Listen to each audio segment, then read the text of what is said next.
তো বন্ধুরা দেখো, সকাল সকাল আমরা চাল ভাজা নিয়ে চলে এসেছি। তো আজকে চাল ভাজা এনেছে সোমা, আর আমরা এখন বান্ধবীরা সব চাল ভাজা খাবো। তো এর জন্য পেঁয়াজ আর লঙ্কাগুলো আমরা এরপরে আমরা কাটাকাটি করবো। লঙ্কাটা কুচিয়ে নিলাম, এবার পেঁয়াজ কুচিয়ে কুচানো হয়ে গেছে, এবার আমরা মিশিয়ে নিচ্ছি। আজকে আমাদের তেল ছাড়া খাওয়া, কারণ আমরা সবাই কম বেশি মোটা হয়ে যাচ্ছি। আমরা তেলটা আমরা এখানে এড়িয়ে গেলাম।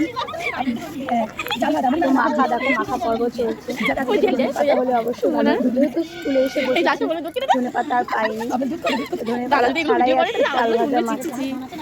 দেখতে পাচ্ছ ছোট্ট একটা শিশি, এটা কি জানো? গোপন রহস্য, বান্ধবীদের সৌন্দর্য গোপন রহস্য এটার মধ্যে। ওটাই একটু মিশিয়ে নিলাম ভালো লাগার জন্য। আরেকটু মিশিয়ে কম।